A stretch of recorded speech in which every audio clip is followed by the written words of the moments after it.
oil? Yes, And ma'am. they said they just didn't recently evolve, they had to have been there. There are organisms, there are bacteria. There's all type of bacteria in the world today. And there are bacteria that do eat hydrocarbons. The question here is, we're talking about the depth, where these are. We don't know what bacteria is down there. We don't know what bacteria flourish in warm waters. They flourish in high temperature waters, not necessarily down there where it's cold. We don't know the numbers of bacteria down there. We don't know what rate they can ingest. And there are a multitude of scientists now that have gone down with gliders and all of these remote things, and they found these molecules of oil, but in massive mats, 20 miles long, 10 miles wide, at 3,000 foot of depth. And the fate of that, because those are all linked to the dispersant that's a toxin. So the fate of that, we don't know. And that's, I think, the big question. You know, if someone comes up and says, well, it's gone, it's no longer there, it's not a threat, you need to question that, because we're in an area of the ocean that is not heavily studied. And you have to understand why. It's very difficult to study at 5,000 foot of depth. You know, cost-wise and getting, I mean, obviously you can't go down there, I can't go down there. It all has to be done remotely. Yes, sir. Am I correct in saying that the seafood may be safe to eat right now, but in 2 years, that may be in the food chain and that may change? Right now, every sample that's come back, from ADM samples to the Seafood Safety Division samples, they haven't found oil in the tissues yet, okay? But we can't, like the rest of the country is going to walk away from this, and we can't.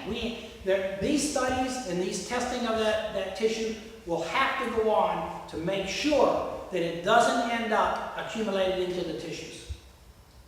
And those are the kind of things we're going to be doing. I guess from what you're saying, hydrocarbons are very much like heavy metals in their cumulative effect. Well, yeah, heavy metals are even far more toxic. And as you point out, heavy metals take a very long time, like mercury, and they take a very long time to end up showing results in people. Was Lake Pontchartrain high in energy at Mobile Bay? No, sir. No, sir. Mobile Bay is the 4th largest drainage basin in North America.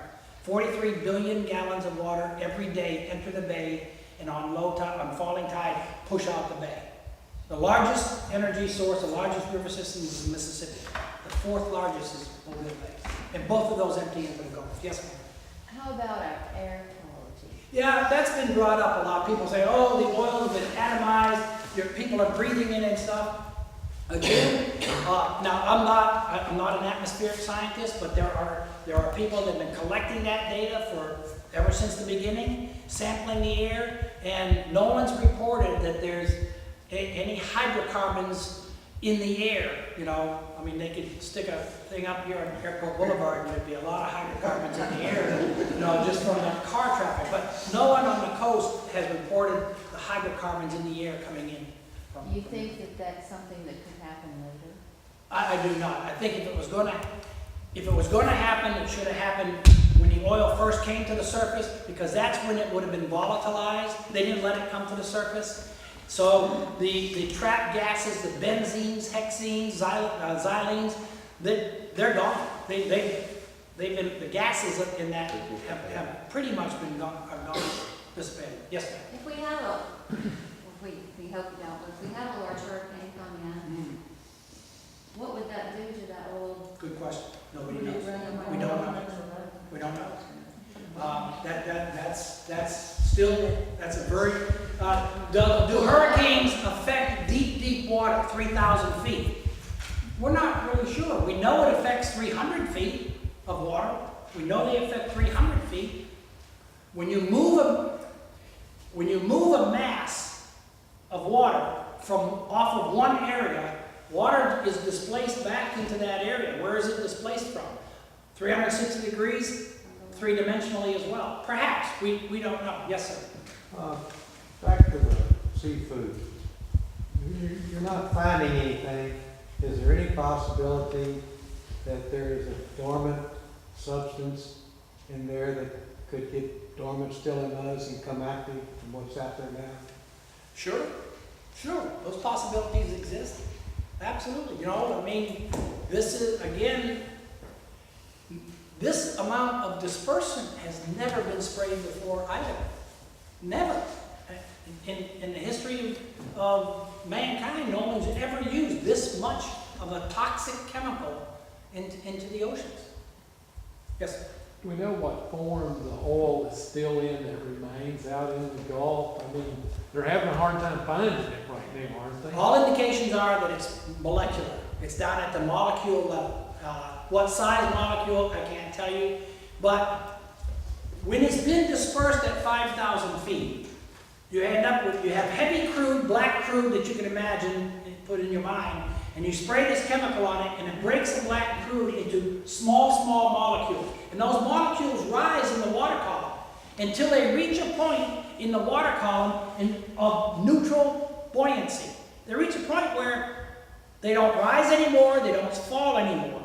That's a point of neutral buoyancy. Okay? As a diver, when you go in the water, you don't want to continue going down, so you wear a vest and you put air in the vest so that you reach a point wherever you want to be in the water column, so you're neutral buoyancy. Well, this oil, dispersed oil, molecules, are at some level in the ocean. All indications are from the scientists from South Florida, Georgia, even this, and I won't even mention the Yankee university that thinks they know everything. Everybody's found it around 3,000 feet. And they found it in 20-mile stretches. Some have found it in smaller segments. Yes, ma'am. I just wanted to ask two questions. Is there an organization like the Sealab off the coast of Louisiana? Yes, ma'am. Okay. Yep, long con. And don't they have a concern with having that oil going into the marsh? Don't every time they have heavy rain, more oil leach back out into the surf that way? Again, you have to think that marshes are dynamic. There's lots and lots of bacteria in marshes.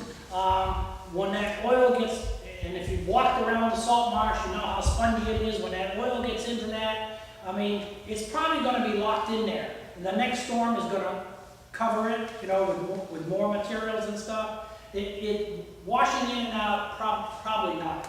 It's probably, when it's in the marsh, the fate of it is going to be, how it's handled in the marsh is different, but it's not going to pulsate back and forth. We don't think it is. Yes, ma'am. I have two questions. What's the chemical that they put in the dispersant?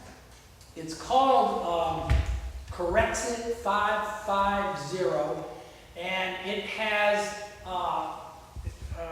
an entire hazardous sheet that goes with it of all the things that are in it that are hazardous. And then it has a proprietary chemical in it. Proprietary means Nalco Chemical Company designed some other additive to it, and that's their secret. And no one's really been able to tease out of them what their proprietary chemical is. But everything in it is toxic. I mean, everything in it. Yes, sir? Related to that question, I read someplace that of the chemicals that are in that dispersant, the Mississippi River discharges an equal amount every day into the Gulf. Should we believe that? It doesn't discharge that chemical. The Mississippi River discharges nitrogen. Think of the Mississippi River. Think of its headwaters. Think of every city from the headwaters of the Mississippi to the Gulf of Mexico. Every one of them has sewage treatment plants. Every sewage treatment plant dumps in the Mississippi. Everybody all the farms that spread fertilizer, nitrogen, phosphorus on those farms, when it washes off, it goes eventually into the Mississippi. Everybody that has a lawn that lives between the Gulf of Mexico and the headwaters of the Mississippi, they're fertilized. If you don't fertilize by reading the back of the bag, excess goes into the Mississippi. That's what's causing the dead zone. That's over-nutrification. It's adding more nutrients to the Gulf, and plankton blooms, bacteria eats the plankton, oxygen goes away.